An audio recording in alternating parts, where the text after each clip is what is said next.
Hello students.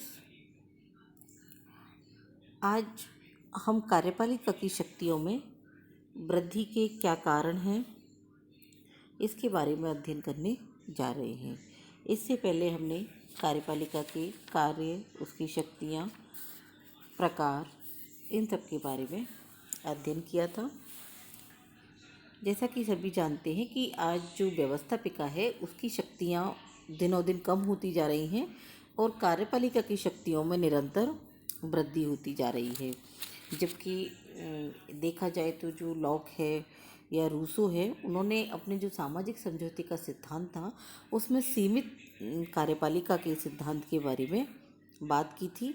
लेकिन आज व्यवहारिक रूप में देखा जाए तो हमें ऐसा लगता है कि जो कार्यपालिका है वो व्यवस्थापिका की बहुत सारी शक्तियों को अपने में शामिल करती जा रही है। तो इसके क्या कारण हैं? इसमें सबसे पहला है जन कल्याणकारी राज्य की धारणा। यानी कि आज का जो आधुनिक युग है, इसमें लोक कल्याणकारी जो राज्य की अवधारणा है, इसका दिनों दिन विकास होता जा रहा है। प्रत्येक नागरिक की उम्मीद होती है कि राज्य उसके अधिक से अधिक कल्याण के लिए कार्य करे और जो बेरोजगारी है या आर्थिक प्रतिद्वंद्विता है, इस तरह की जो समस्याएं हैं वो देश के लिए बहुत ज़्यादा समस्या बन गई हैं।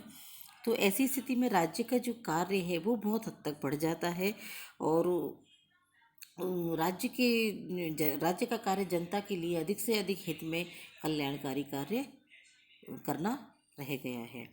अगला है दलीय पद्धति, यानी संसदात्मक शासन व्यवस्था में जैसा कि सभी जानते हैं कि वह बहुमत दल के जो समर्थन पर सरकार टिकी होती है और बहुमत दल के कारण ही वहाँ की जो कार्यपालिका है वो अधिक से अधिक शक्तियों को अपने में ग्रहण करती चली जाती है।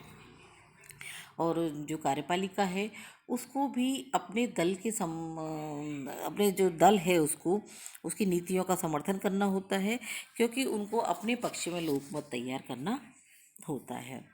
अगला है प्रदत्त व्यवस्थापन, यानी कि कानून निर्माण की शक्ति वैसे तो व्यवस्थापिका के पास रहती है, लेकिन कुछ मामलों में जो कानून निर्माण की शक्ति आंशिक रूप से कार्यपालिका के पास आ जाती है, जिससे ऐसा लगने लगता है कि जो व्यवस्थापिका है वो पूरी तरह से कानून भी नहीं बना पाती है और प्रदत्त व्यवस्थापन के माध्यम से कानून निर्माण की जो शक्ति है वो भी कार्यपालिका के हाथों में चली गई है। अगला है व्यवस्थापिका की शक्तियों का ह्रास। जैसे कि सभी जानते हैं कि जो व्यवस्थापिका है उसकी शक्तियों में दिनों दिन कमी होती जा रही है और यही कारण है कि कार्यपालिका की शक्तियों में वृद्धि हो रही है। जो व्यवस्थापिका के सदस्य हैं कई बार जो कानून की जटिलताएं हैं उनको नहीं समझ पाते हैं और वो जो कानून है उसके कानून निर्माण के समय ऐसा लगता है कि व्यवस्थापिका केवल हाँ या ना करने वाली ही एक संस्था रह जाती है और जो कानून निर्माण की जो शक्ति है वो कार्यपालिका के पास चली जाती है। अगला है केंद्रीकरण की प्रकृति, चाहे संघात्मक शासन हो या एकात्मक।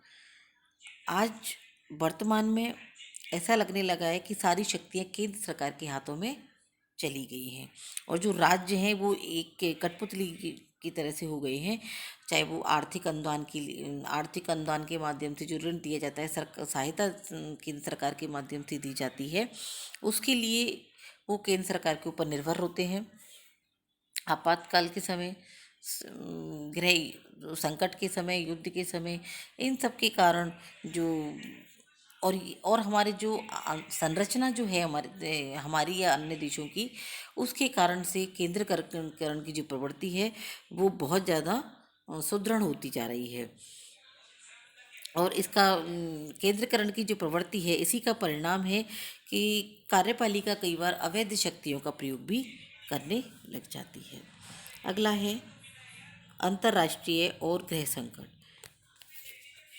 हम वर्तमान में देखते हैं कि जो हमारा जो समाज है या राष्ट्र है वो संकटों से घिरा हुआ है। प्रत्येक देश की जो समस्याएं हैं वो बहुत ज़्यादा हैं, चाहे वो बेरोजगारी की ले लो। भारत में हम देखते हैं कि कभी बेरोजगारी, कभी अकाल आता है, कभी बाढ़ आ जाती है, कभी अन्य जो त्रासदी हैं, जैसे कि वर्तमान में लें तो अभी जो उत्तराखंड में जो आपदा आई हुई है, या केदारनाथ में जो आपदा आई थी, तो इस तरह की जो समस्याएं होती हैं उसके कारण से पूरा देश जो है वो कार्यपालिका की तरफ उन्मुख हो जाता है। और अंतर्राष्ट्रीय स्तर पर देखें तो हमारे जो अन्य देशों के साथ जो संबंध होते हैं, भारत चीन को ले लें, भारत पाकिस्तान को ले लें, भारत नेपाल को ले लें, तो इस तरह की जो हमारे जो बॉर्डर पर जो राष्ट्र हैं या दूसरे राष्ट्रों के साथ हमारे जो संबंध होते हैं, वो सब संबंधों की जो शक्ति है वो कार्यपालिका के पास है। इस कारण से कार्यपालिका के हाथों में शक्तियों का केंद्रीकरण हो जाना एक स्वाभाविक प्रक्रिया है। अगला है नेतृत्व की आवश्यकता है, क्योंकि जो भी राष्ट्रीय नेतृत्व होता है वो राष्ट्रीय गौरव का और प्रतिष्ठा का स्रोत होता है। कोई भी व्यक्ति नहीं चाहता कि उनके राष्ट्र का जो नेतृत्व है वो दुर्बल हो, क्योंकि जब दुर्बल नेतृत्व होता है तो वहाँ अपने देश की जो राष्ट्रीय प्रतिष्ठा है वो भी समाप्त होने लगती है।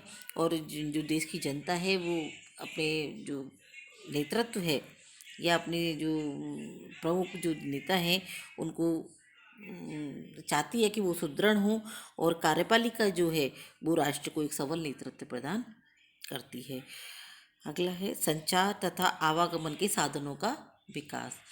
पहले जब संचार के साधन नहीं थे, आवागमन के साधन नहीं थे, तो कार्यपालिका का जो नियंत्रण था वो पूरे देश के ऊपर ढीला था, और उसके क्या होता था कि जो विकेंद्रीकरण की प्रवृत्ति थी वो बहुत ज़्यादा आवश्यक बन गई थी।